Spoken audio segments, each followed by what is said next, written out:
নবী সাল্লাল্লাহু আলাইহি ওয়াসাল্লাম একটা হাদিস বলেছেন, ভয়ঙ্কর হাদিস। কিয়ামতের মাঠে এই যে একটা অবস্থা বললাম, সবাই নবীদের দ্বারস্থ হবে, ঠিক এরকমই আদম আলাইহিস সালামকে আল্লাহ পাক ডাকবেন, ডেকে বলবেন তোমার সন্তানদের মধ্য থেকে জাহান্নামীদেরকে আলাদা করে দাও। আদম আলাইহিস সালাম বলবেন যে ইয়া আল্লাহ, কতজনকে আলাদা করে দিব? আল্লাহ পাক বলবেন প্রত্যেক হাজারে 999 জনকে জাহান্নামের জন্য আলাদা করো। চিন্তা করতে পারলেন? প্রত্যেক হাজারে 999 জনকে জাহান্নামের জন্য আলাদা করা হবে। হাদিসটা শোনার সাথে সাথেই সাহাবায়ে কেরাম রাদিয়াল্লাহু আনহু চোখ দিয়ে পানি ঝরঝর করে পড়তো।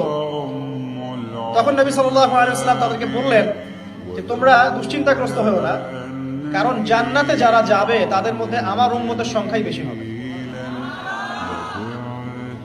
তবে সেই কাজ তো কিছু করতে হবে নাকি?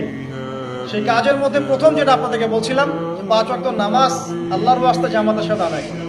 পারবেন না ভাই? আল্লাহ পাক তৌফিক দান করুন। যত পাপী হয়ে যাক আবার উঠে দাঁড়ান। রাত্রে পর্ন দেখেছেন, তওবা করেন, উঠে দাঁড়ান। আপনার গার্লফ্রেন্ডের সাথে জেনা করেছেন, তওবা করে ফিরে আসেন। মাদক সেবন করেছেন, ইনস্ট্যান্ট তওবা করে ফিরে আসেন। কারো ক্ষতি করেছেন, তওবা করে ফিরে আসেন। মানে আপনি নামাজটা ছাড়েন না।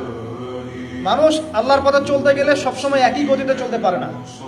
আল ঈমান ইয়াজিদু ফিত তাআ ওয়া ইয়ানকুসু ফিল মাসিয়া। বলা হয় ঈমান হচ্ছে আনুগত্য বৃদ্ধি পায় আর আল্লাহর অবাধ্যতায় কমে যায়। আল্লাহর পথে চলতে গেলে হোঁচট খায় মানুষ। অনেক সময় দেখা যায় যে খুব ভালো আমল করছি, মনে হচ্ছে আমি খুব ভালো লেভেলে আছি, ঠিক ওই সময় দেখবেন একটা ভুল হয়ে গেছে। এটা হয় না? বাসলিপ করে না মাঝে মাঝে? ওই সময় আবার উঠে দাঁড়াবেন, আবার তওবা করে ফিরে আসেন, ওযু করে ফিরে আসেন, আবার জায়নামাজে মুসল্লায় দাঁড়ান, সালাত পড়েন। সালাত ছাড়েন না ইনশাআল্লাহ। কারণ নবী সাল্লাল্লাহু আলাইহি ওয়াসাল্লাম বলেছেন লা তাতরুক